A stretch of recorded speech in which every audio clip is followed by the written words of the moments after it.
The committee will come to order. I'd like to thank our witnesses for joining us here today and for your continued service to the American people.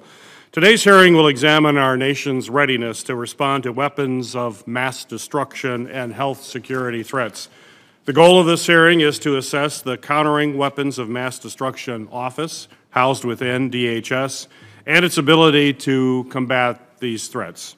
We will also discuss the newly established Office of Health Security, which will be tasked with streamlining the health and safety operations of department personnel and overseeing medical and public health matters all across the Department of Homeland Security.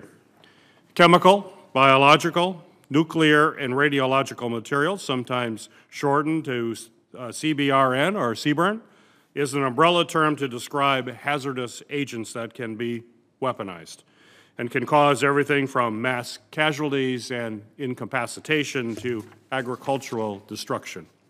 For example, in April of 2019, a technician was arrested after stealing 3 radioactive devices from his workplace in Arizona. According to a court filing, the technician intended to release the radioactive materials at a shopping mall, but local police and the FBI arrested him before he could do so. Similarly, biological weapons such as anthrax and ricin have been used by terrorists in attempted attacks against civilians, including elected officials.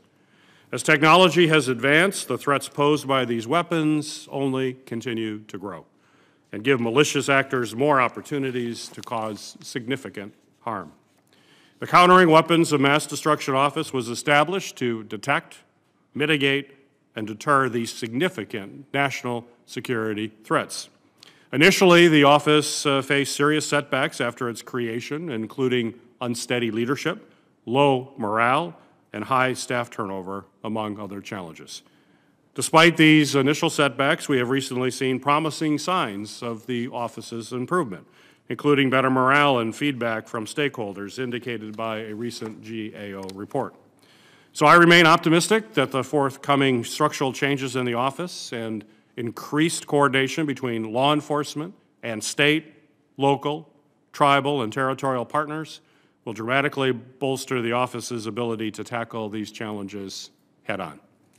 Last month, Ranking Member Portman and I introduced bipartisan legislation to significantly enhance the federal government's ability to detect, recognize, and evaluate chemical, biological, radioactive, and nuclear threats. The Offices of Countering Weapons of Mass Destruction and Health Security Act reauthorizes the Cwmd office, which is set to expire next year, and authorizes the new Office of Health Security. Our bipartisan legislation more clearly defines the Cwmd's office responsibilities, eliminating ineffective or duplicative functions, institute a number of accountability and oversight measures, and appoints the Chief Medical Officer to lead the Office of Health Security, serving as a dual appointment as the Assistant Secretary for Health Security and reporting to the Secretary of the Department of Homeland Security. All of these changes will ensure that our nation can develop a comprehensive national strategy to protect all of our communities from these dangerous materials and public health threats that can have absolutely catastrophic effects. In addition to strengthening our homeland security and our preparedness, these changes will also make these offices more accountable to Congress and to the American people. Today, I'm pleased to welcome a panel of experts, witnesses who can discuss whether DHS is equipped with the necessary tools and the resources to prevent possible attacks, and to ensure that our nation is prepared to respond to and recover from them. I look forward to a comprehensive and insightful discussion. My ranking member, Senator Portman, is at another committee hearing right now. He will be joining us shortly. So I will immediately move to swearing in witnesses. It is the practice of the Homeland Security and Government Affairs Committee to swear in witnesses. So if each of you would please stand and raise your right hand. Do you swear that the testimony that you will give before this committee will be the truth, the whole truth, and nothing but the truth, so help you God? You may be seated.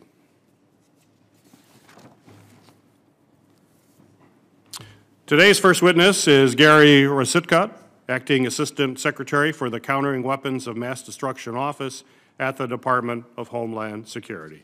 Previously, Mr. Rasitkat served as Chief of Operations at the Safety Security Administration, as well as several senior roles at the U.S. Coast Guard, including as Director of Marine Transportation Systems, Director of the Global Maritime Operational Threat Response, and as Deputy Commandant for Mission Support, Deputy for Personnel Readiness. Mr. Rasitkat was also an active duty Coast Guard officer for more than 24 years. Welcome to our committee, sir. You may proceed with your opening remarks. Chairman Peters, Ranking Member Portman, distinguished members of the committee, thank you for inviting me to speak to you today about the reauthorization of the Department of Homeland Security's Countering of Weapons of Mass Destruction Office, known as Cwmd. I've had the privilege of leading this office twice, most recently since January 2021, and previously from October 2019 through July of 2020.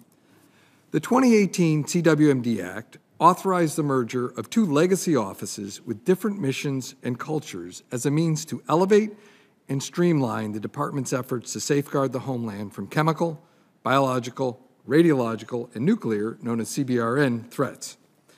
While the implementation of this merger, like all mergers of this type, has seen its share of peaks and valleys, with the assistance and guidance of this committee, the GAO, state and local stakeholders, and most importantly, the dedicated Cwmd workforce, I believe that we have made great strides in maturing this critical organization over the past 3 years. Today, I am proud to ask you to reauthorize a fully functional, unified office with a clear focus, strategic intent, and strong forward momentum that makes the nation safer and meets Congress's original goal. I am confident that Cwmd is the right office at the right time to face the threats emerging in this mission space. I would like to thank the committee and your staff for the exceptional collaborative bipartisan effort towards the introduction of S4465 and for the strong working relationship that we have. Readiness for CBRN threats requires specialized expertise, skills, and equipment. Within DHS, Cwmd maintains a dedicated focus on these threats to ensure that we do not lose sight of this core department responsibility among the range of threats and issues that DHS components face every day. Our mission is to make sure that federal, state, local, tribal, and territorial frontline responders are aware of these threats and have the capabilities to protect against them. Indeed, our working relationships with state and local partners are among our most critical. Through flagship programs in over 30 U.S. jurisdictions, including BioWatch and Securing the Cities, we provide detection equipment, training, and exercise support to help frontline operators detect CBRN threats early and take quick action to save lives. Last fall, I issued the first ever Cwmd state and local engagement strategy in recognition of the key role our state and local partners play in countering CBRN threats. With the easing of COVID travel restrictions, we have recently re-energized our in-person engagements with these partners. In June, I visited with state and local BioWatch coordinators from Cincinnati, Cleveland, and Columbus, Ohio, to hear directly how we can continue to best support their efforts. At Cwmd, our workforce is truly our greatest asset. As our office matures, we remain focused on continuing to strengthen employee engagement. Though we have more work to do, I was pleased to see the improvement in employee engagement scores in Cwmd's most recent Federal Employee Viewpoint Survey results, which now are above the DHS average. We also look forward to continuing our close working relationship with our colleagues in the Office of Health Security as they provide expert medical and public health guidance to all of our efforts. Once again, we are grateful to the committee for the bill to reauthorize Cwmd. Given the potentially devastating nature of CBRN events, reauthorization is vital to ensure continuity of critical programs while supporting frontline operators and local communities. It is also key to the morale and retention of office's highly skilled workforce and highly in-demand workforce. Chairman Peters, Ranking Member Portman, distinguished members of the committee, thank you again for your attention to this important mission and for the opportunity to talk about Cwmd's work. I look forward to answering your questions. Thank you, Mr. Rescott, for your opening statement. Our next witness is Pritesh Gandhi, Chief Medical Officer of the Department of Homeland Security. Dr. Gandhi is responsible for DHS's medical and public health response on all health security issues, including border health, migration, chemical, biological, nuclear, and radiological acts of terrorism, natural and man-made disasters, and threats to the nation's food and agricultural system. Prior to his current role, Dr. Gandhi was the Associate Chief Medical Officer and Director of Adult Medicine at People's Community Clinic. Dr. Gandhi has experience in multiple sectors, including food system infrastructure, microfinance, early childhood education, and health informatics. Dr. Gandhi, welcome to the committee. You may proceed with your opening remarks. Chairman Peters, Ranking Member Portman, and distinguished members of the committee, thank you for the opportunity to testify today, the very first week of this new Office of Health Security. It is truly an honor. I have submitted written testimony for the record. These past 2 years, the Department of Homeland Security and our nation have faced several unprecedented challenges, from terror attacks to an enduring global pandemic, a global migration surge to cyber attacks directed at critical infrastructure sectors, including healthcare, multiple disease outbreaks worldwide, and engagements with Afghanistan and Ukraine. The breadth of the DHS portfolio has been truly stunning. And as much as each of these events have had a Homeland Security nexus, these events have also all been bound by the indelible linkage to our nation's health security. Perhaps no mission over the past 18 months demonstrates this relationship more than Operation Allies Welcome. Last August, as Operation Allies Refuge was underway, our medical team gathered at Dulles Airport to begin coordinating the domestic health response for the mission. The gentleman right behind me, Dr. Herbert Wolf, my deputy, whose storied career spans 3 decades of public service, commanded the early public health response at Dulles. Multiple additional members from our team deployed to Philadelphia Airport and safe havens across the country. And as Operation Allies Refuge transitioned to Operation Allies Welcome, DHS was named lead federal agency, and our team continued to lead and still leads the public health response.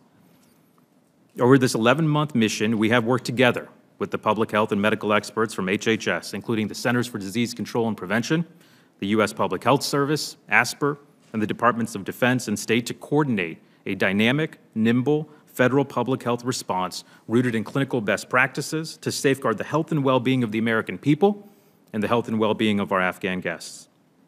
We held countless briefings with state and local public health, met with hospital leadership in all safe haven states, and had daily medical syncs with the clinical experts across the federal government.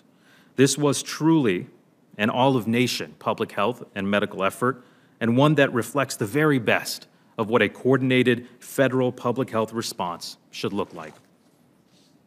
I stand in awe and am humbled by the commitment of my colleagues who on a moment's notice left their families and their loved ones for weeks on end as a part of this mission, and so many others during the last 18 months. I've had the privilege to lead these same individuals as we mobilize in partnership with the VA to vaccinate the DHS workforce, to stand up our domestic public health measures in response to the Ukraine-Russia conflict, to deploy to the southwest border to provide technical public health assistance, to ensure we had optimized mental health and wellness resources for our workforce during these challenging times, and to assist our agent EMTs and paramedics on missions around the United States, and so much more.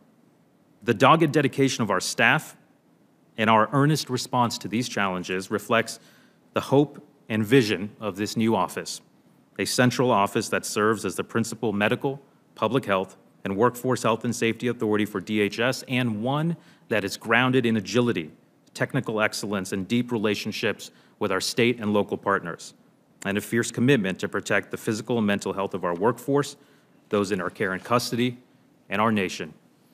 Chairman Peters, Ranking Member Portman, and the members here today, on behalf of the incredibly talented and dedicated individuals who work within the Office of Health Security at the intersection of health security and homeland security, thank you for your support, and I look forward to our conversation.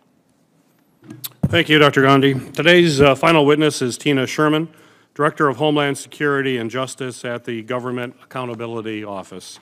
Since joining the GAO in 2002, Dr. Sherman has led review of telecommunications and transportation issues in the physical infrastructure team and served in various roles at the Department of Defense. Previously, Dr. Sherman contributed to agency-wide efforts on Hurricane Katrina, along with GAO's annual duplication and cost savings report and biennial high-risk update. Prior to GAO, Dr. Sherman worked as the New America Foundation, a nonpartisan think tank that focuses on a range of public policy issues, including national security studies. Dr. Sherman, welcome to our committee. You may proceed with your opening remarks. Chairman Peters, Ranking Member Portman, distinguished members of the committee. I am pleased to be here today to discuss the reauthorization of the Department of Homeland Security's Countering Weapons of Mass Destruction Office, alongside Acting Assistant Secretary Rassicot and Chief Medical Officer Gandhi. CWMD's mission to support its domestic and international partners in safeguarding our nation against chemical, biological, radiological, and nuclear threats is a most critical one. As we have all witnessed, responding to even a single one of these threats can be a significant challenge. An effective and coordinated effort is needed to combat a threat landscape that has become increasingly complex, highly dynamic, and potentially more catastrophic. Given the importance of CWMD's mission, my agency, GAO, has been studying the office and its predecessors for over a decade on topics such as biosurveillance, chemical defense, nuclear terrorism, and more. This past April, we reported on the status of functions transferred to CWMD from the former Domestic Nuclear Detection Office and the Office of Health Affairs. To conduct that work, we spoke with state and local partners from across the country involved in key CWMD programs, such as BioWatch and Securing the Cities, and the former Chemical Defense Demonstration Cities Initiative. We heard from public safety officials and public health experts about their satisfaction with the office's support, while at the same time, their desire to see increased communication and coordination from CWMD and with their partners. We also heard from the Department of Defense and the Department of Homeland Security's component officials that capability gap analysis in the radiological and nuclear space are unique and of great value, but no longer conducted by CWMD. In addition, we revisited the low employee morale the office has faced since its establishment 5 years ago. This type of change takes time and sustained attention to effectively manage it. We understand from Acting Assistant Secretary Rassicot that the office is actively working on implementing the recommendations from our April report to strengthen its efforts. The legislation this committee recently introduced to reauthorize CWMD shows promise to help address these and other issues GAO has previously identified. Specifically, the emphasis placed on clarifying mission responsibilities and building in greater accountability are positive steps forward. We also hope that this legislation, along with CWMD's continued efforts, will increase the level of engagement and with greater mission understanding by its employees. Finally, with yesterday's establishment of the Office of Health Security, we asked Dr. Gandhi and his team to consider GAO's leading practices for organizational transformation, which we've highlighted to this committee in the past, as a resource for setting up this new office. Thank you for holding this hearing today and for inviting me to participate in this conversation. Thank you, Dr. Sherman. Ranking Member Portman, you're recognized for your opening comments. Thank you, Mr. Chairman. Dr. Sherman, thank you for the work you've done on this, and in particular, some of the concerns you have raised, which we'll go over again today, we did in our last hearing. And Chairman Peters, thank you for holding this hearing, and more importantly, for your work on this issue and our work together to try to come up with legislation that deals with some of the concerns that have been raised. Combating these WMD threats is very complex. They can be naturally occurring, accidental, and certainly human-made. The Department of Homeland Security's Countering Weapons of Mass Destruction Office, the CWMD, which is talked about, has a critical role in our nation's ability to detect, to prevent, and to safeguard the American people from these threats. In addition to developing and implementing counter-WMD capability, CWMD is responsible for coordinating, of course, with federal, state, local, tribal, and territorial partners to ensure that they have the expertise and the tools needed to detect and prevent threats.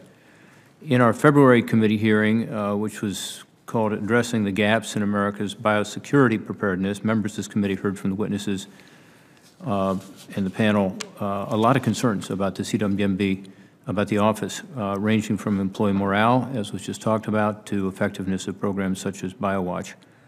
These findings are concerning, and the purpose of today's hearing is to discuss how to address these issues as part of the CWMD reauthorization. To that end, we did introduce legislation, Senator Peters and myself, that will reauthorize and strengthen the CWMD office with updated requirements, standards, and accountability measures to address these concerns, and more importantly, to ensure our country is properly safeguarded from chemical, biological, radiological, and nuclear threats. Legislation, by the way, also authorizes the DHS Chief Medical Officer as the head of the new Office of Health Security. DHS has made some news on that in the last 24 hours. This change will bolster oversight efforts of all medical, public health, and workforce safety of the department, while also performing a pivotal role in all health matters relating to DHS's broad mission set. So I look forward to discussing the strategic vision of this new Office of Health Security and actions it will take to coordinate with CWMD on WMD health matters, and want to make sure that we're lining up well with the authorization, the reauthorization, and the actions that the department has taken over the last 24 hours. The authorities of the CWMD office are set to expire late next year, and again, as this committee considers reauthorization legislation that we've introduced, I look forward to hearing all the witnesses' assessment, as we just did, on the current WMD threat landscape and how our bipartisan legislation will help strengthen our nation's level of preparedness. Thank you, Mr. Chairman. Thank you, Ranking Member Portman. Well, chemical, biological, radiological, and nuclear weapons, commonly referred to as CBRN weapons, are certainly among the most fatal and disruptive potential attacks that our nation faces. Recent examples of CBRN agents used by nefarious actors include the use of an advanced nerve agent in an assassination attempt by Russians in the United Kingdom. And it certainly demonstrates the need for an increased ability to prevent, to detect, and to respond to these types of weapons in the future. Mr. Rasicot, as someone who works on these threats each and every day, I'd like to know what keeps you up at night. Let the committee know that. And why is the existence of a CWMD office so important to counter these threats? Thanks for the question, Senator. And I think you kind of hit the answer right up in your opening or your opening of that question. Is I think the chemical piece is one that we need to continue to address, and we're working very hard on that. You know, in 2018, we were funding that at about $800,000 a year. We're up to $6.1 million a year now, as we try to get more information out to our state and local stakeholders as to how to recognize chemical threats and then how to take immediate action to avoid injury. The other piece of that is I really think that CWMD is the right place because, as I said in my opening statement, countering WMD takes specialized skills, training, and equipment. You can't get that overnight. You need to invest in that. You need to stay current in it. The threat is continuously evolving. The department needs an office whose sole focus is to maintain this capability within the department and share that knowledge and capability with our state and local first responders. I believe CWMD is the right office to do that. I believe that we have the expertise, we have the skills, we have the capacity, and we have the knowledge, and we are getting much better. I will admit we stumbled a little bit on as we transition in the merger on our state and local engagement, but we are getting much better at that. We are doing a lot more outreach. We have refined many of our products so they speak to the end user, and I think, you know, the GAO is telling you that our stakeholders are responding to that. Thank you. Sir. On June 23rd of this year, Senator Portman and I introduced S. 4465, the Offices of Countering Weapons of Mass Destruction and Health Security Act. The bill reauthorizes the Cwmd office and formally authorizes the newly created Office of Health Security at the Department of Homeland Security. It clarifies roles and responsibilities for both offices and adds important accountability and oversight measures. My question is for you, Mr. Rasicot, and Dr. Gandhi. Can you, we'll start with you, Dr. Gandhi. Can you briefly discuss how this legislation will help you achieve your mission to protect the homeland against weapons of mass destruction and health threats? Senator, thank you. For the last 18 months, our team has served as a nerve center for everything public health and medical that the department has had to face, ranging from Operation Allies Welcome, Uniting for Ukraine, the medical and public health implications of both of those efforts, the implications of what we're seeing at the southwest border, thinking critically about how we ensure our workforce health and safety in the midst of a pandemic.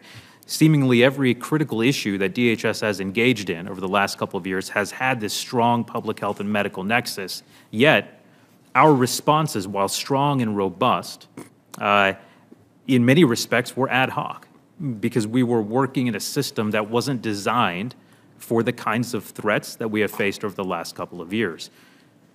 The benefit of having faced those threats and dealt with them head on is that there are a slew of lessons learned. And the hope is to institutionalize those lessons learned so that we can, one, pioneer the best-in-class workforce health and safety programs that we need to, two, focus deeply on how we do coordination and oversight and standardization and accountability all across the department. Three, ensure that we're centralizing the medical and public health safety data and public health data. And lastly, continue what has been a full-scale engagement with our state and local partners. Our ability to do all of that, to be engaged and have a strong ground game locally, to do the coordination and standardization that's required, and to lead on policy is predicated on having a strong central office that can speak with one voice. And so I think there's an opportunity here where we institutionalize the lessons learned from the last couple of years and move forward. Mr. Rasicot? Thank you, Mr. Chairman. We want to thank you for the exceptional bipartisan effort to put the bill together. We have no recommended changes to it, and I think it really starts to strengthen the office. One of the key ways it strengthens the office is it really clarifies our roles in the chemical and the biological threat spaces. It also helps that it's permanent. It's very hard to get out and do all this partnership with both our federal family as well as the state and locals without that permanence to the office. These people are very busy people. They want to invest in the right people. I think we are the right people. I think we can help them, but I just want to make sure that they know that this is an enduring relationship.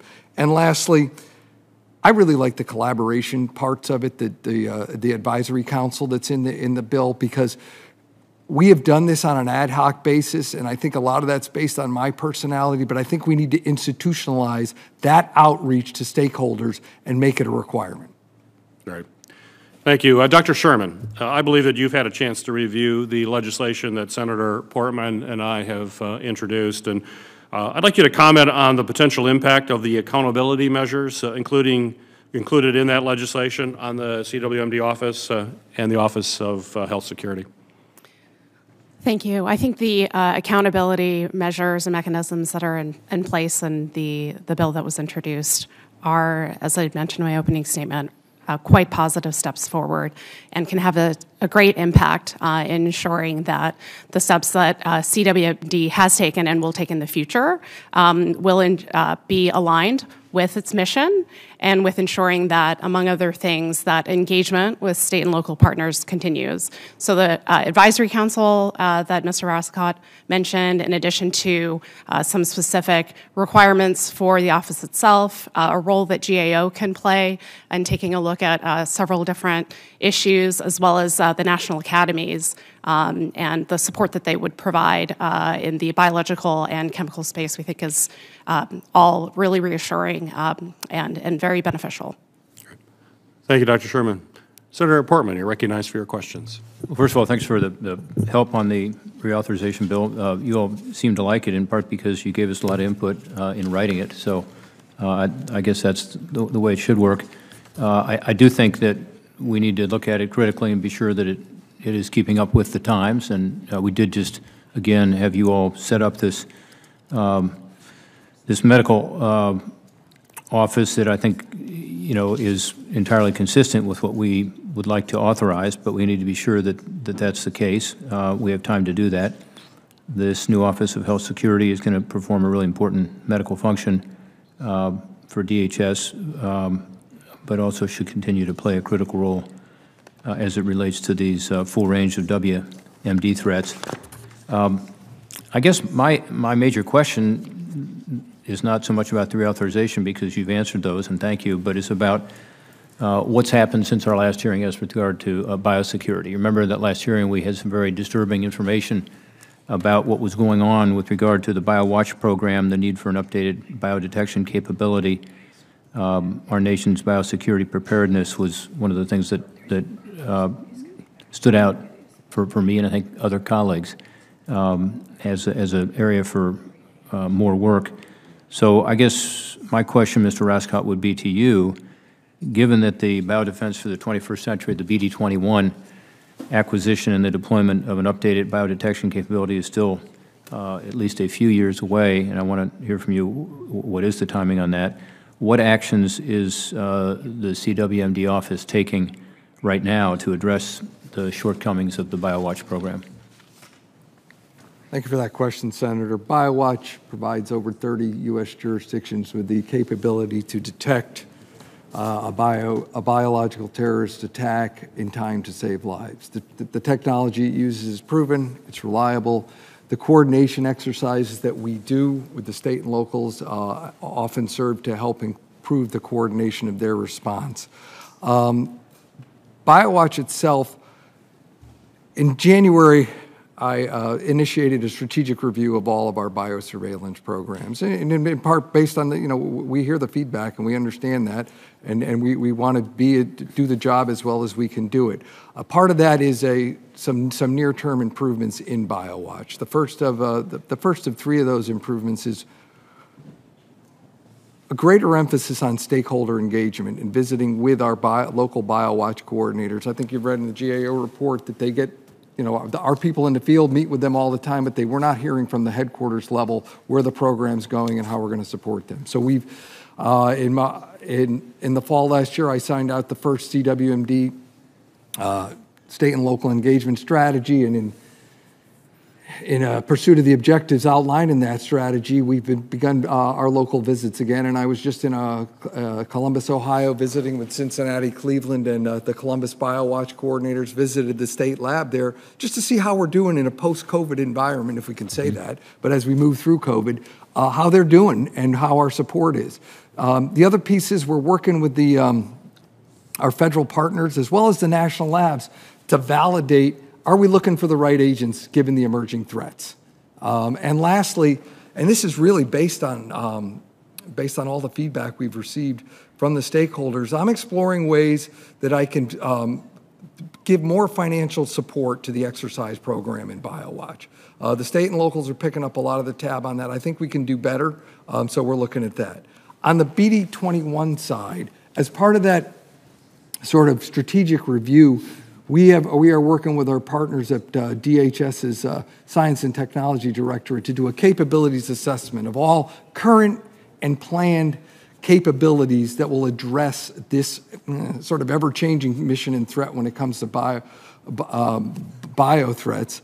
And BD-21 or Biodetection 21 is part of that effort, and that effort, as you're aware, seeks to shorten the timeline to detection through use of technology, a concept of operations that continuously monitors the air in search of anomalies. In January, I notified the Undersecretary for Management, who oversees all of our major acquisitions, that we were doing this comprehensive analysis. In June, he directed the BD-21 program to focus only on agent-agnostic detector solutions and to pursue technology maturation. And he also deferred all of our acquisition milestones until we complete that capability assessment. So that's a lot of words, but what it means is we're on hold there until we understand what the technology can provide, what other capabilities are out there. We are investing in the current BioWatch to ensure that it stays dynamic and responsive to emerging threats. And the last piece, I want to thank the committee again for including the Advisory Commission and the instructions to interact with the National Academy of Sciences on biosurveillance, because I think both of these interactions will be very helpful in charting our way forward. Well, let me just follow up briefly on that, and then I want to ask Dr. Gandhi a question. On the BD-21 acquisition, you're basically saying you're on hold, so you don't have a time frame of a few years or even several years because you don't know. And I understand you want to have the right technology and you want to be able to respond to the ever-changing bio threats. But it seems to me it's important for us to expand beyond those existing sites. And that was what we decided, after the last hearing, that we needed to move forward with the acquisition of this more comprehensive system. So I'd love to hear more, perhaps if you could respond in writing to what the time frame is. If we don't set a time frame, it seems to me we're going to continue to have evolving technology and evolving threats. Again, improving our current system is important. I'm glad you're doing that. So that would be my response to your comments. With regard to Dr. Gandhi, one thing you said earlier that caught my attention. You said at the southwest border you've been busy. You have lots of responsibilities, and one of them, of course, is we're talking about today, the WMD responsibility. Were you suggesting that at the southwest border that you have been engaged in those activities, or was that with regard to other health concerns at the border? Senator, the overwhelming majority of our work at the border has been related to border health issues, public health issues, infectious disease issues. We have not been involved on the WMD side at the southwest border. Mm-hmm. Okay. I appreciate that. As you know, we've had a large increase, relatively speaking, of the number of people who we find on the terror watch list who are coming across our southwest border. Already in this fiscal year, it's over 50 individuals, as an example, whereas in past years it's been single digits. And so I do think we have an enhanced security threat at the southwest border from terrorist groups, some of whom might want to use some of this WMD weaponry, and so it is something that, unfortunately, we have to be more cognizant of. Are you doing any activities along the southwest border in relationship, for instance, to the bio threat we just talked about? So we have done a number of things on the southwest border to be engaged with our local partners. As it relates to bio threats, what we've learned over the last couple of years is that, and this is a recurring theme, that our best foot forward is to provide clinical expertise to our local partners so that, one, they are aware of what they need to be looking for as it relates to detection, and then two, clinical expertise to our partners in the field at CBP and elsewhere, Cwmd, so that we can further enhance their response. We have engaged in that by expanding our regional footprint. When I first started, we had 2 doctors out in the field. We are now moving forward with the plan to align clinical experts in CBRN and other public health matters to regions across the country. Because what we've realized, and we'll have a chance to talk about this, is that some of the biggest lessons learned from this pandemic is that our response is entirely predicated on our ability to stand that up at the local level. And Dr. so Gandhi, my time has has expired, so I have to move on here, but I would like to follow up with you on this specific issue of the border. And are your regional offices providing some of that expertise to these border communities and to your own CPP, because CBP has to deal with this on the border with regard to the potential for threats that are WMD? Thank you, Mr. Chairman.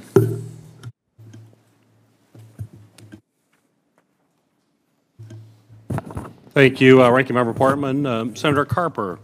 You are recognized for your questions. Thanks, Mr. Chairman. Morning, everybody. I already had a chance to say hello to our witnesses before the hearing began, but we're delighted that you're here. Grateful to you for your service, and grateful that you're here today. Let me just say, Mr. Rascott, do you pronounce your name Rascott? Yes. Have you ever met the former governor, former attorney general of Montana? I have not. His name is Roscoe, and he spells it almost exactly the same way. One of you is wrong. We'll come back to that for another day. He's a great guy. You love meeting him. Okay, Ms. Rascott, in your testimony, you state that the Countering Weapons for Mass Destruction Office was established to consolidate the Department of Homeland Security's efforts to counter threats from biological, from chemical, from radiological, and nuclear weapons. You also stated that, I think in your testimony, that the office has brought together expertise from, I think, 4 or 5 distinct Department of Homeland Security components into one single office. Could you please take a moment with all of us to explain how the Countering Weapons of Mass Destruction Office has streamlined what was previously a fragmented approach to addressing chemical, biological, nuclear, and other relevant threats? That's one part of my question. And what is working and what needs improvement? How might we help? Okay, so like 3 questions all in one. You want to give them to you again? No, I got it, sir. Oh, good. All right. Thanks for the question, Senator. Sure. I think we streamline things by bringing it all together. And I think I know you've worked with the department for a long time. You remember the legacy offices of the Domestic Nuclear Detection Office and the Office of Health Office of Health Affairs. I think what really, and I wasn't here for the merger, but I think what the merger actually was able to do was to bring some of the discipline and the definitive engineering processes that DNDO used in the nuclear world to some of the very innovative thinking that was over in the Office of Health Affairs as they addressed the evolving health threats. And as we merge those 2 things together, we have got a center of gravity of experts working on chemical, biological, and nuclear threats whose synergies serve to make the department better. But more importantly, we have people whose only job it is to focus on those threats. When this was spread across the components, those components, like many of the other entities in the government, are pulled in a million different ways every day by all the things they have to deal with. At CWMD, our sole focus is on countering weapons of mass destruction. And as I stated in my opening remarks, that requires specialized skills, training, and equipment, as well as expertise. You can't get that overnight. You got to have it when you need it, and this office has it. I firmly believe this office is the right office to address this threat within DHS and really with some of our efforts across the government. So I think we've done what we set out to do. The second half of my question is what's working, what needs improvement? Focus on the what needs improvement and how can we help? So what needed improvement was the clear definitions, especially when it came to our chemical and biological roles and responsibilities. And the bill does that wonderfully. So I appreciate the bipartisan effort and really the level of knowledge shown as it was put together. It was, if you read the CWMD Act of 2018, it's a little bit confusing as to where we go outside the nuclear realm. It is crystal clear now, sir. It's clear to my own staff, it's clear to the department, it's clear to our partners, and it's clear to state and locals. And the last, I guess the other thing is that you're covering with the bill, which we really need, is permanence. It's hard to develop permanence. We expire in 23. It's hard to build long-lasting relationships at the state and local level when they don't know if you're coming next year. Yeah. Because they got to invest time in us just like we invest in them. We have stuff we can give them that's valuable to keep their people safe. They need to invest in us, but they need to know I'm going to be here next year. Good. Morale issues. Thank you very much for that response. Dr. Sherman, do you feel up to respond to a question on morale? Absolutely. Oh, good. As the folks on this committee know, certainly, and I suspect all of you know too, the Department of Homeland Security has struggled with employee engagement, morale issues for many years. This is an issue that I care deeply about. This is an issue I think that we care deeply about. Unfortunately, the Countering Weapons of Mass Destruction Office ranked the lowest, I'm told, the lowest of all DHS components in 2019 with regard to employee engagement. And while improvements have been made since 2019, employee morale and engagement issues persist. Dr. Sherman, in your testimony, you stated that the Government Accountability Office has found that it takes time, oftentimes multiple years, to see real change in employee morale. As we seek to reauthorize this office, what steps can Congress, what steps can we take, or what steps can the leadership at the Department of Homeland Security take to ensure that employee morale remains a focus and that it actually continues to improve? Go ahead. Thank you.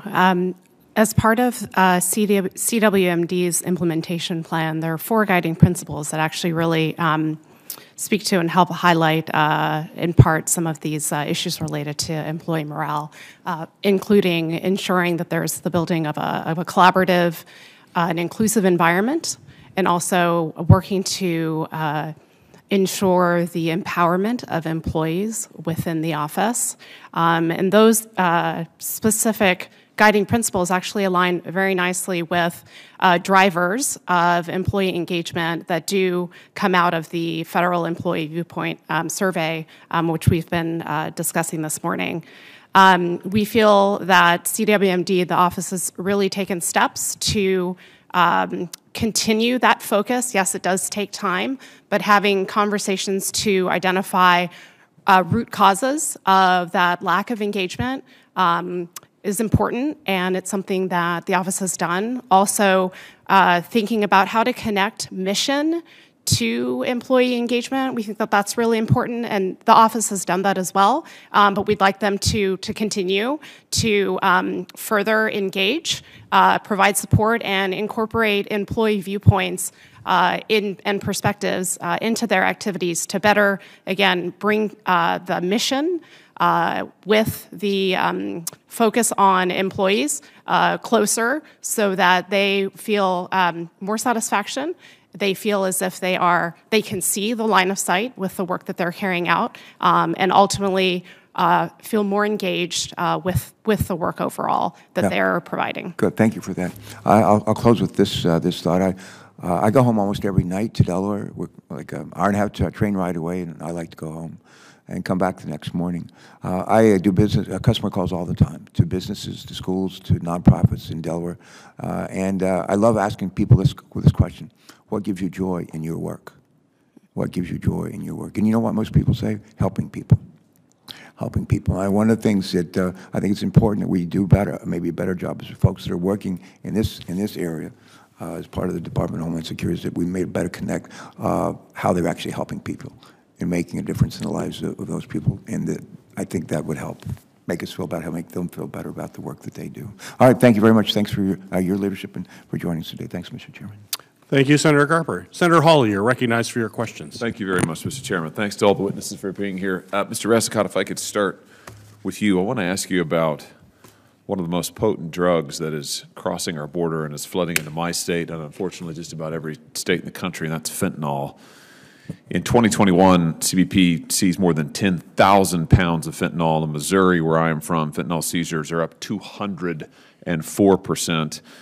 Between 2020 and 2021, about 80,000 people between 18 and 45 died of fentanyl overdoses, and the number of Missourians who have overdosed on fentanyl or related opioids has risen 40% just in the last 2 years. A number of members of Congress have called for designating fentanyl as a weapon of mass destruction. I'm just looking at the list here. Senator Markey has talked about it. Congressman Ryan from Ohio has talked about it. Congresswoman Boebert has talked about it. I think the Florida Attorney General just yesterday urged the administration to declare fentanyl a WMD. I'm wondering if you have a view on this, designating fentanyl as a weapon of mass destruction. Yeah, thanks for the question, Senator. DHS recognizes the lethality of fentanyl. Also recognize the potential for it to be weaponized with devastating consequences. From a CWMD perspective, we address the risks of a weaponized fentanyl or any really weaponized pharmaceutical in our broader efforts that we work on chemical warfare agents. That said, any declaration of fentanyl as a WMD, I think that you have to carefully consider that because there are legitimate medical uses for fentanyl. And in regards to illicit fentanyl, I think you have to proceed with caution there as well because what I think you want to avoid is creating overlapping jurisdictions or even diverting, limited WMD resources into a counter-narcotics arena. So I think we just have to think that through a little bit more.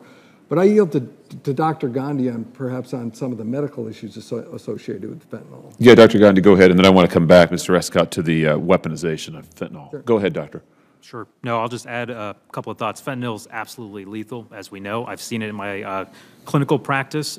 We have a significant role to play at DHS on the significant knowledge gaps that exist with our frontline workforce who have to engage with it all the time. What we have done to that end is deploy our regional medical officers to do training and education with our CBP officers so that they are up to date on this topic, and of course to engage with local, state, and public health on it. And so in a couple of weeks, I think we're doing a first responder safety to fentanyl as a request from the ONDCP. We have to do better there because the knowledge gaps are still significant. Very good. Mr. Escott, just back to this possibility of terrorists or foreign nations weaponizing fentanyl. Can you give me your assessment of, is that likely? What are the concerns around that? Can you speak to that issue? Yeah, Senator, I would be happy to give you that assessment, but I think it's probably more appropriately done in a different forum, and I'd like to follow up with you on that. Sure. Great. I'll take you up on that. More generally, national security, are there any other threats to national security that fentanyl presents that we should be aware of and tracking? Anybody on the panel who wants to respond to that? Great. All right. Thank you, Mr. Chairman. I yield the balance of my time. Thank you, Senator Hawley. Senator Ossoff, you're recognized for your questions. Thank you, Mr. Chairman. Thank you to our witnesses for your service. Mr. Rascott, I'd like to raise with you a matter that is of particular significance to my constituents in Georgia, given that we host the Port of Savannah, the fourth largest deep water port in the country, a vital logistics hub for the southeast United States and a host of major shipping terminals. A 2022 GAO report found significant issues and delays with the deployment of new radiation monitors that Customs and Border Protection operates at ports like Savannah. What impact might these delays and issues have on port operations? How can operators of ports like the Port of Savannah be confident that Cwmd will take into account their specific needs and provide them with the tools needed to ensure cargo is scanned for radiological and other threats at the Port of Savannah? Thank you for the question, Senator, and we certainly appreciate GAO's looking at the RPM program, and we are taking all of their recommendations to heart. And actually, I'm raising the level of how we address those issues. I think we were sort of maybe stuck in a little bit of middle management on that, but I've met with the Deputy Commissioner of Customs, and we continue to meet to make sure we're aligned on our expectations. As you know, we provide those systems for CBP, and they work in the ports. We're in the middle of a sort of a modernization or recapitalization of the radiation portal monitors. We're providing 200 of the new ones to high-volume ports and to try and reduce the nuisance alarms, which is what slows down the flow through the ports. Savannah is on that list to get those. I believe that they're waiting until the ocean terminal's finished before they actually do the deployment, and we work closely with CBP on that, and we're very willing to facilitate any conversation between ourselves, CBP, and your port officials. I can get you a name, and we'll get it going. The other piece is, even though we aren't deploying the new units to Savannah, we have been working through our transformational R&D programs on some machine learning and artificial intelligence. It's a program called ERNIE. I don't name them. But it's a way to reduce the nuisance alarms, and that technology is going forward in Savannah. So I'd be happy to either sit with your staff and give a full brief on that, or really just meet with the port partners and make sure they're up to speed with what's going on.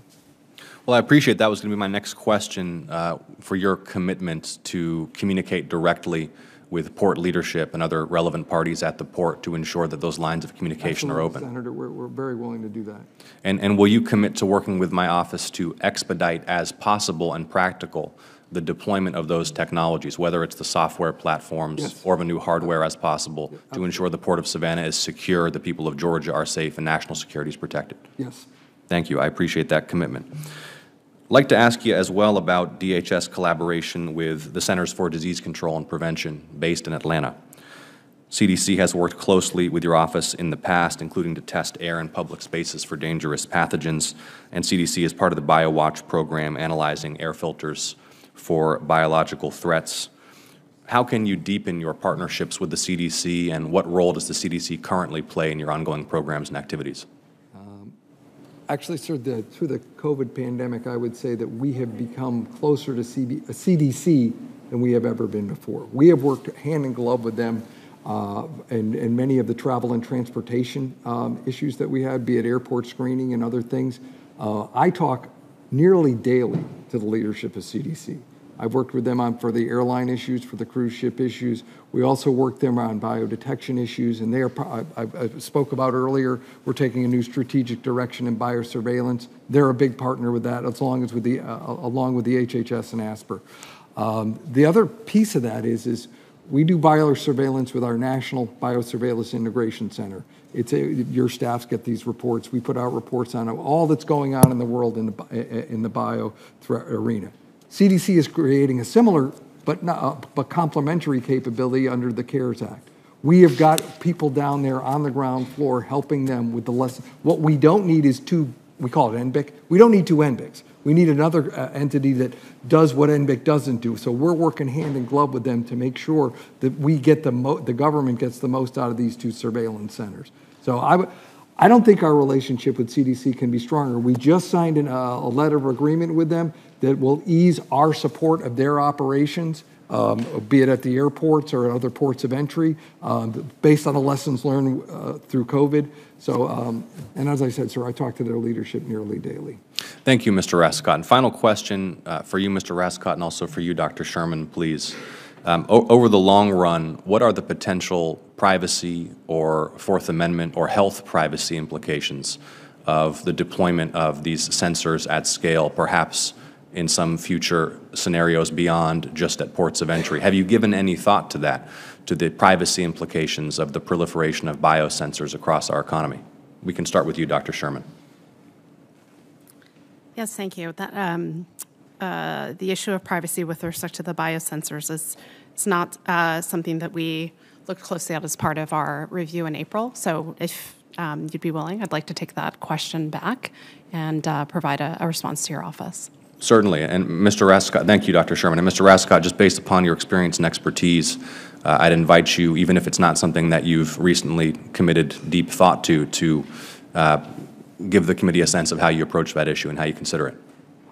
Yeah, the department at large, and you've heard Secretary Mayorkas say how important privacy is to all of us. And so no, it's one of our primary concerns whenever we put out any sort of surveillance piece. And we consult regularly with our chief privacy officer on any of these type of issues, sir. So it's in the foreground of all these discussions. And the Secretary is clear on how that works. Well, these technologies are obviously vital to national security and public health, but as with any system of sensors, as they become more advanced and more prevalent, we do need to consider the potential long-term implications for privacy and civil liberties. So, Dr. Sherman, let's have my office and yours have a conversation about that. All right. Thank you. Thank you, Mr. Chairman. Thank you, Senator Ossoff. Senator Romney, you're recognized for your questions. Thank you, Mr. Chairman. Mr. Rosico, how do you avoid the failure of imagination that obviously was part of the experience from 9/11? How do you have within your organization the kind of creative, out-of-the-box thinking to imagine what possible threats might come our way? I appreciate that question, Senator, and it really goes to the sort of the atmosphere you set up in the office, right? I mean, you really have. I think that Cwmd is an unheralded gem within DHS. The best and brightest work there. And they are so dedicated to the country. And they are very willing to think sort of out of the box and think about what's going. And one of the things I always ask them is, what should I have asked you that I didn't even think to ask you? What are you actually thinking about? Besides the questions that I'm asking you, what else are you thinking about? And we try to probe and think about, okay, that's maybe how we always have done it, but how is somebody else who is maybe not dedicated to the cause that we are thinking about doing it? And I'm sure you're familiar with one of our predecessor officers, the Domestic Nuclear Detection Office. They have a process which we're pushing out across, it was a nuclear-related process called the Global Nuclear Detection Architecture, where they sort of mapped out from inspiration or aspiration to execution, what does a terrorist or a bad actor have to go through to execute? And then what, by policy, by screening, by whatever, do we have in place, and where are the gaps?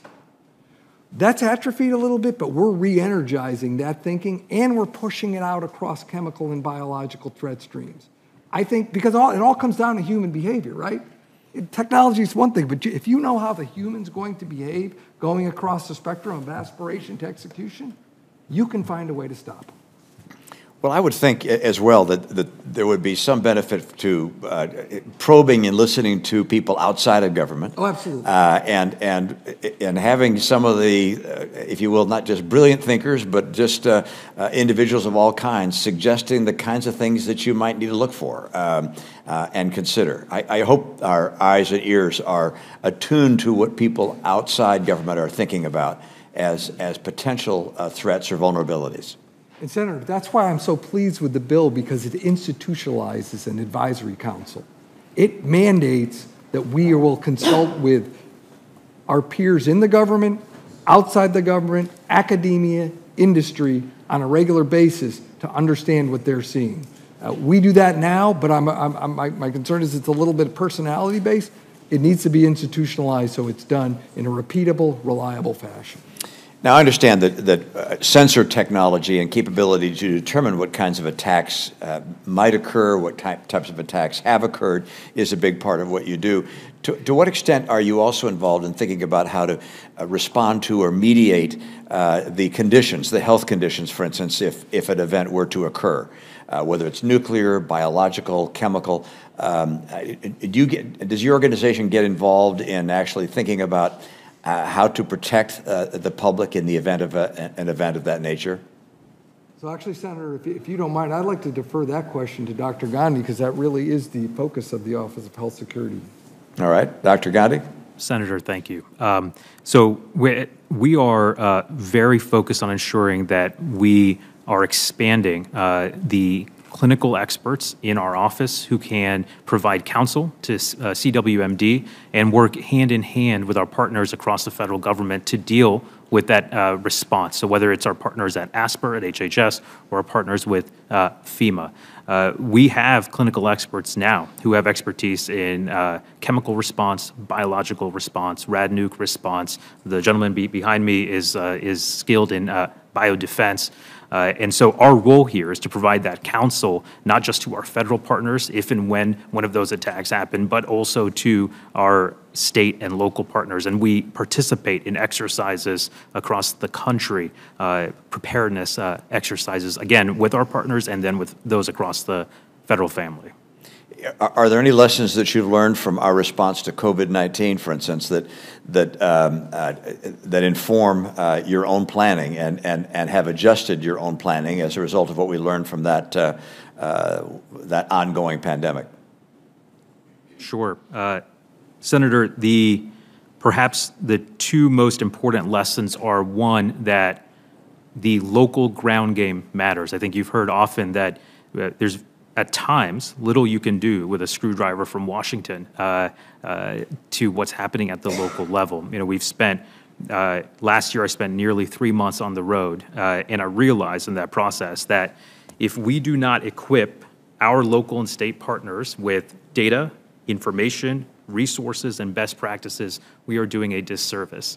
And so we are forward-leaning now in ensuring that as we build our regional apparatus, we have got those experts in the field, and we're delivering a product to our local and state partners. And that product may either be our expertise, it may be our ability to integrate data and to share that in real time with our partners. But there is a need for that, and that's what we're focused on building moving forward. I think the second answer to that is that this pandemic has showed us that we have to absolutely be agile.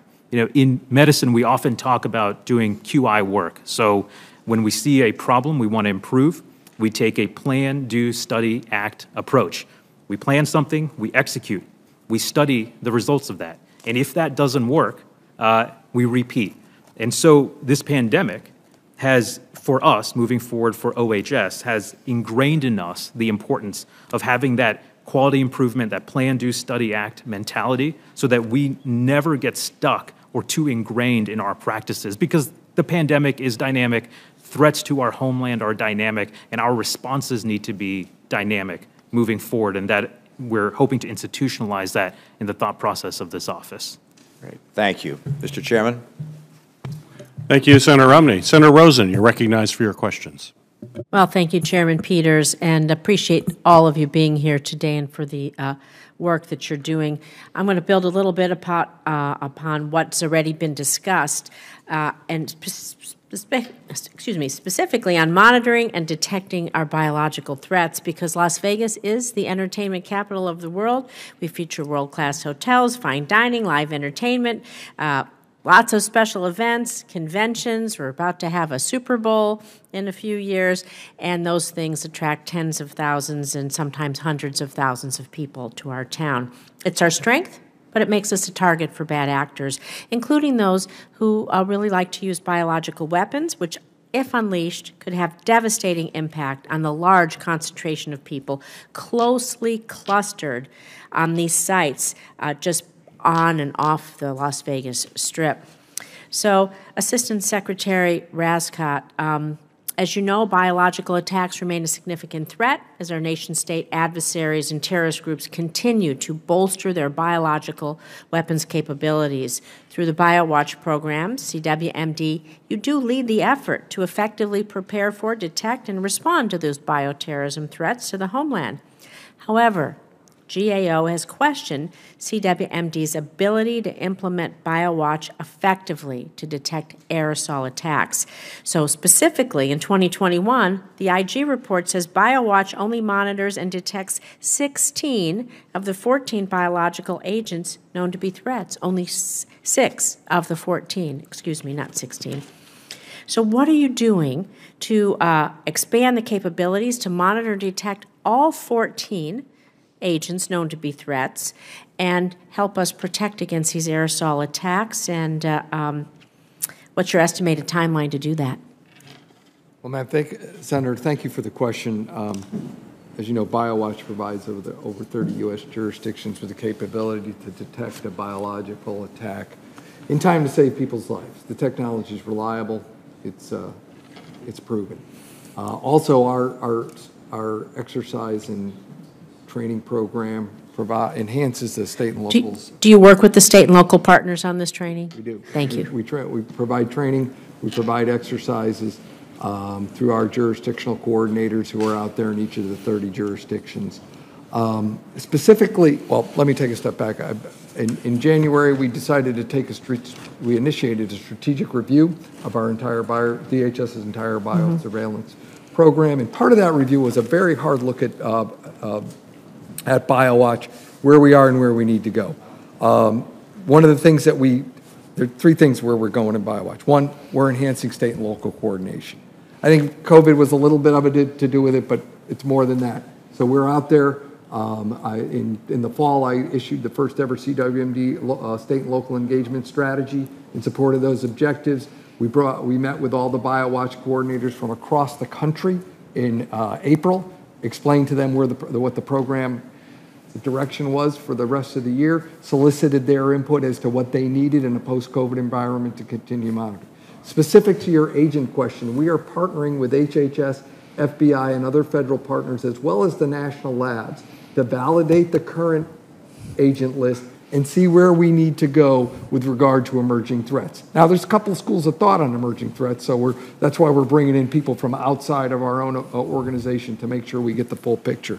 And lastly, based on the stakeholder input I've received, we're exploring some options as to whether we can provide state and locals more funding for the training and exercises. We hear a lot of that. I think there's some opportunities there, but we're working through that right now. Thank you. And I want to move on to you, Dr. Gandhi, because last week I know that you announced the creation of the Office of Health Security. And so as the COVID-19 pandemic has demonstrated, as Mr. Rascott has just alluded to, we have to have a whole government approach with our state and locals and everyone involved to tackle these health emergencies. And when it comes to chemical and biological threats specifically, I know you'll partner closely with them. So can you talk a little bit about DHS, the collaboration, DHS and CDC, other health agencies, how they're collaborating together on our federal medical response infrastructure, including the strategic national stockpile. What role does DHS play in determining the quantities and types of medicines, vaccines, medical supplies that we might need to protect us from an attack? And I'm just going to ask you to kind of tag on to that, if you will, what lessons we've learned from the COVID-19 pandemic that's informing your decisions about the strategic national stockpile as it relates to chemical and biological weapons. Senator, thank you. DHS has a clear role to play here. We participate on the FEMC, which is a collaboration led by ASPR, which is the Public Health Medical Countermeasures Group. We sit on the advisory board of that group. What that group does over time is provide advice and counsel as it relates to how we deploy our strategic national stockpile. And the process for this is quite clear, where if there are questions that arise or issues that require further investigation or study, they reach back out to DHS. DHS does a material threat determination, and then we decide to move forward. So we are very tied with our colleagues at ASPR. And in the broader question, the last 18 months, we have operated as a nerve center for everything public health and medical that this department has faced. All of these major issues, COVID, Afghanistan, Ukraine, Southwest border, have clear public health linkages. And in that process, what we have done is we have learned how to engage at a high level with our colleagues at CDC, with our colleagues at ASPR, the Public Health Service. And so our responses are actually all of government responses, and then we lead those when they have DHS equities. As it relates to engagement with state and locals, as engaged as we are at the federal level, we have partnerships at the state level. We lead a every other week call with Southwest border public health and medical officials across the entirety of the Southwest border. Just a couple of weeks ago, we presented on highly pathogenic avian flu to all 50 state health leads. And so we are all in on that. As it relates to COVID and the lessons learned, the most important lessons here are twofold. One, that we are focused on our ability to be agile. These threats change daily. Our team works 24 hours, 7 days a week. And the pandemic has showed that we have to be agile. And so we are building into our office and institutionalizing a quality improvement mantra of plan, do, study, act. When we see something, we plan what we're going to do about it, we'll execute on that, we'll study the results of that, and then we'll move forward. And so we're focused on that as one lesson. And the other lesson is, as you have so rightly pointed out, our ability to be successful in the face of chem, bio, rad, nuke attacks or threats, in the face of changing pandemics, is only as good as the capability and capacity and preparedness of our state and local partners. If we fail them in not providing appropriate data and resources and lessons learned and expertise, we are doing a disservice. And so we are very focused on ensuring that we have a strong and true partnership with our state and local partners across the country. Thank you. I appreciate that thoughtful answer. I understand how dynamic it is. I hope in the resources you do include what we think we will need in the Strategic National Stockpile so we can be sure it's there. Thank you. Thank you, Senator Rose. And Senator Scott, you're recognized for your questions. First, I want to thank Chair Peters for holding the hearing on this important topic. Each of you have a very important job to deal with.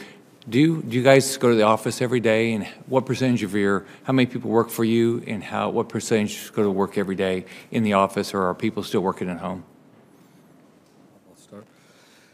So I go to the office most every day, sir. We have a lot of classified work, so we have to go in for that.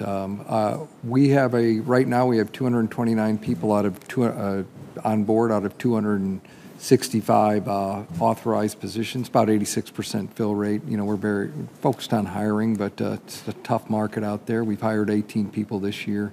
But what gives me heart in that regard is that our last two major solicitations for applicants, we put out a solicitation for our chief financial officer. We had 50 applications, and a solicitation for our deputy chief of staff, and we got over 150 applications. So we've got a blend of telework and in-place work. What I did about a year and a half ago was ask the staff to really classify the billets or the positions, if you will, as to whether they needed to be on site. You know, you work in the SCIF, you have to be here, whether there was an opportunity for telework or whether it could be remote work. And some of our work is just that. Some of our acquisitions work other than that. And so we've got a blend of that going on.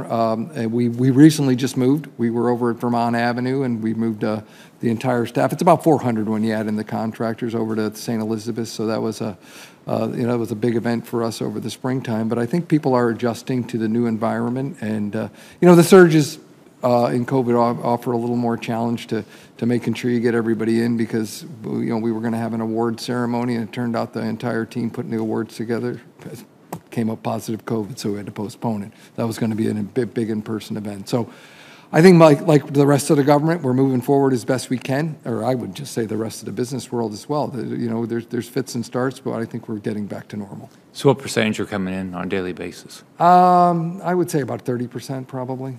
Okay. Senator, we have a bit of a distributed workforce. We've got our workforce that are based in California and Texas and the Midwest, and as a response to the theme that I've talked about, which is we've got to be local. So right now we've got about 80 staff or so, 30 or so vacancies. Those vacancies are reflective, though, of growth over the past year as it relates to our expanding mission set. That's our current status. How many of them go in the office? Well, for our regional staff, we don't have offices yet, but we're working on that. As we expand our regional presence, we're going to work with our partners at DHS to find where we want to put folks. So right now, our regional staff are mostly at their home office. And then for our staff here, I don't have the numbers right now, but I can certainly get that information for you. So do you go in? I do not go in because I'm actually based out of Texas. Okay. I spent nearly 2 or 3 months on the border last year, and so I'm based out of Texas, travel a lot, and visit southwest border, northwest, CDC, and everywhere else. So you don't know what percentage of your office? No, I mean I could hazard a guess, but I would be reticent to do so. But I will certainly discuss with our team, and we can get that information for you right after the hearing.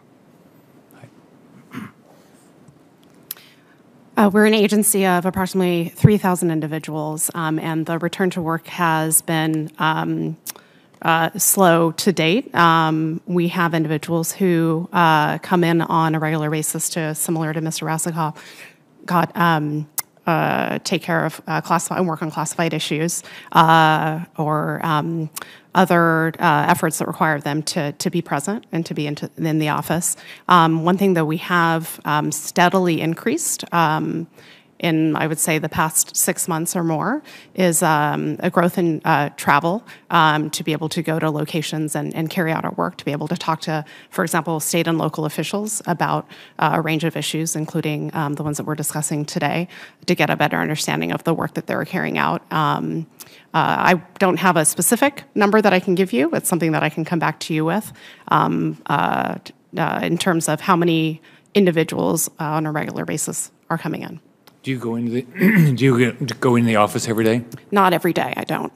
Only as needed. And I will say that the workforce is positioned to, as something comes up, individuals do go in. There's certainly no barrier to be able to come in and work out of the office space. I think we've got that process is very well laid out. And so as issues arise or as needs arise, I and those that I work with, my colleagues and team members, come in as needed. And you don't know the number that comes in? No, so that is something that I would need to get back to your office on. So how do you all measure productivity if you don't see people? How do each of you measure productivity? How do you know that you're getting something accomplished? I'm happy to hop in, sir.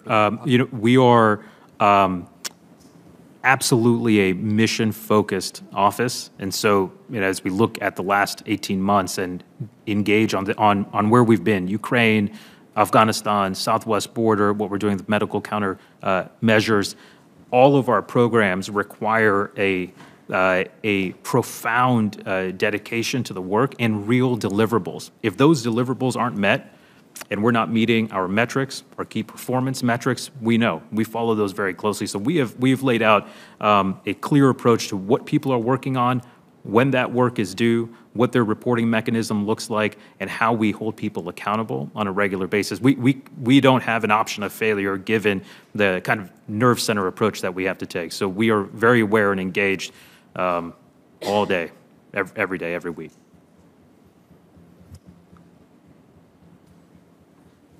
In some ways, I believe, Senator, that we're more productive now than we were prior to the COVID. And I see that in the work product. I see that in the things we get done.